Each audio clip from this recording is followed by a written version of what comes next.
Everyone, this is Chris Burns from SlashGear. Today we're going to look at the Samsung DoubleTime. This is an Android device, but it is on the mid to lower end of the spectrum, whereas a couple of these other devices are sort of comparable. This one is the Samsung Captivate Glide. This is also, both of these are slide-out keyboard devices. They both have Android. This one has Gingerbread, whereas this one has the older Froyo. This one also has a dual-core processor from NVIDIA. Back here we have the Impulse 4G.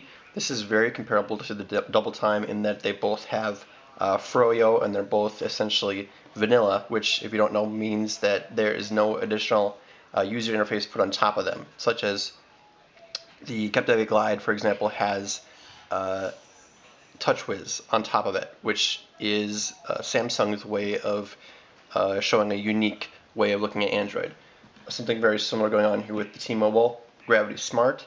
This one obviously is the only device out of these that comes from T-Mobile instead of AT&T, but it is the closest to the DoubleTime on a different network. Now, I'll go ahead and start this one up while I continue to talk about these guys. There we go. As you can see with the Captivate Glide, you have a much larger 4-inch screen. This one only has a much tinier screen with much lower resolution. This dual-core processor is obviously twice the power that this one has, at least. Actually more than twice the power, because this has 600 megahertz, whereas this has 1 gigahertz 2 times. Back here, the Impulse 4G is pretty much the same power as the DoubleTime, except it comes with a 5 megapixel camera and is, once again, actually they're both on the 4G network but not LTE. This is also a Huawei device, but is just branded by AT&T. Over here, the Gravity Smart has a similar processor to this, but it has a slightly different keyboard, and it's slide out rather than pull up. So this is more of a clamshell device. Here, as you can see, it does have straight up Froyo. If you unlock it, you can see that it has the regular stuff you've seen with Froyo since it came out last year.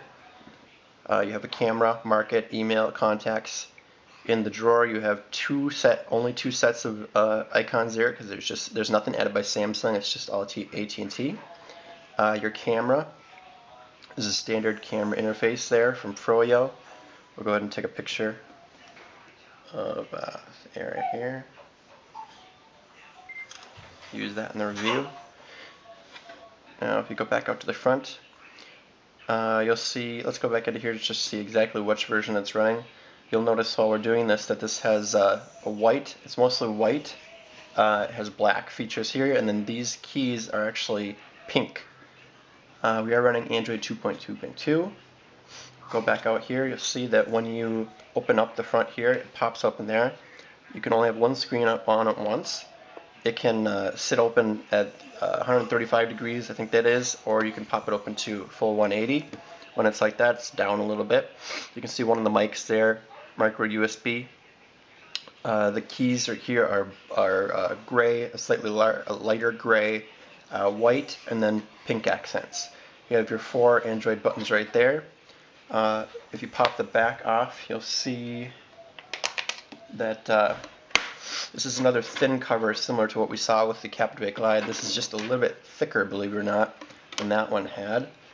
In here you have your battery, which is, let's see here, 1200 mAh. Inside here you have a micro SD built in. 2 gigabytes comes with it. You can put up to 32 gigabytes in there, and then you have a place for your SIM card right there. So there you have it. Check out the rest of the review.